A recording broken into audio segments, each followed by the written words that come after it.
They're just miserably looking little children everywhere. And you think it's almost hopeless to try and do anything because it's such a drop in the bucket. Well, why does anybody volunteer?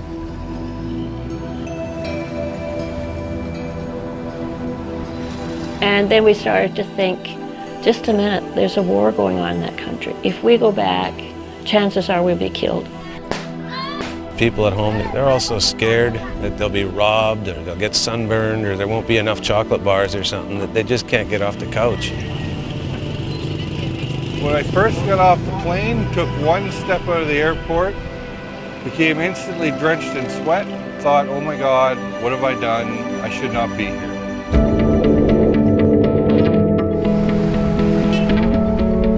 Then we hopped in a tuk-tuk and went and visited one of the orphanages. As soon as we got there, a little boy named Visno grabbed onto my hand, walked me all around. After that, I was like, okay, now I know why I'm here, and made it all worthwhile just meeting one kid. And changing hotels didn't hurt. We really fell in love with the Cambodian people. We realized that everybody should do something because the AIDS crisis was going to be so huge.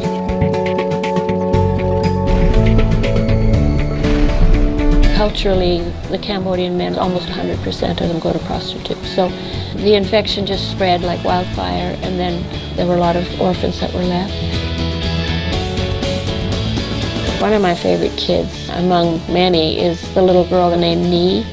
Haiលោកគ្រូពេទ្យបានប្រាប់ថាម៉ាក់របស់ខ្ញុំបានកើតអេដគាត់បានយកខ្ញុំមកនៅទីហ្នឹងខ្ញុំផ្លាស់ប្ដូរជីវិតរបស់ខ្ញុំបានផ្លាស់ប្ដូរ Place of Rescue 1 has about 240 kids and Place of Rescue 2 is 85.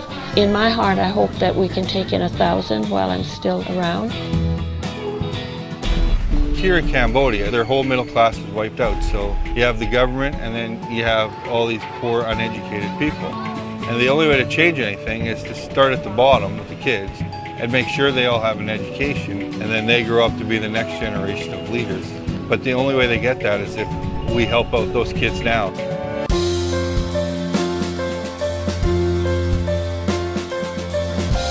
ANDC is an international NGO that helps children who used to work at the garbage dump. They would go and try and sift through the garbage and help make money for their families.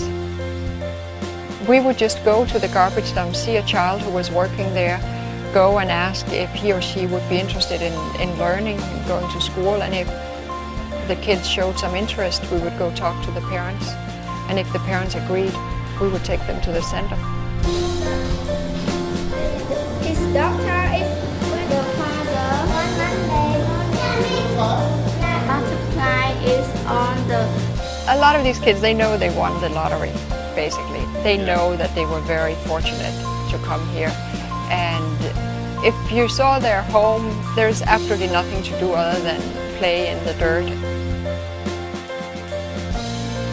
They really appreciate any little thing that you do.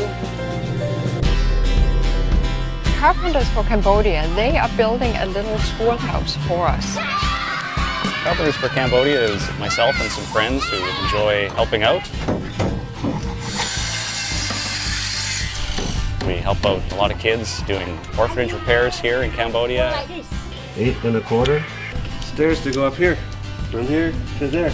In their courtyard, they had an outdoor classroom, and then above it was just this old wooden building. It didn't even have windows. There's no stairs going up to it. It must have been like 120 degrees in that wooden thing. So that seemed like the perfect job for C4C to come over and make that useful. I'd kind of like to have a beer and then go framing. Joisted it, put a floor in, and got some of the walls up yesterday in one day. And today, we're probably going to get the rest of the walls done and get started on the roof. There's a lot of potential here. And look back at it and say, I can't believe we did that. It's better than sitting around at home complaining about the weather. The people here just, there's nothing but smiles around.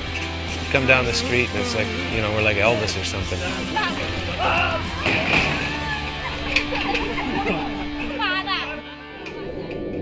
We decided that it would be a good idea to introduce street hockey to some of the kids of Cambodia. The players are going to be the kids from the Kian Klang Orphanage. That's a project that we did last year. We can make you smile. The director of the orphanage says we should come by a few times this week and we can give them a little coaching after school. And hopefully we'll have them playing something that resembles hockey by Saturday. And it should be a lot of fun. And I find my life to be a lot more convincing in the past. But I know that in a month I'll look right back here.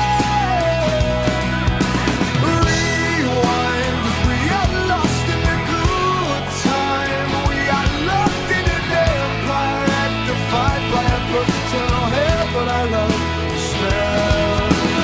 That's one of the great things about being a small charity, is you get to have a lot of fun with the people that you're there to help. The little organizations sometimes have a very special way of doing things because it's more personal. We get a lot of help from a lot of people. It doesn't matter what country you're from, what religion you were. Just get out and do something. So, you know, we're not going to live forever. It's very easy to want to do something for them because you get such a response. Any little thing you can do is a help. Just go and help. Just go and do it. You'd be surprised at what you can accomplish if you just go for it. It's a long, long process, but you have to start somewhere.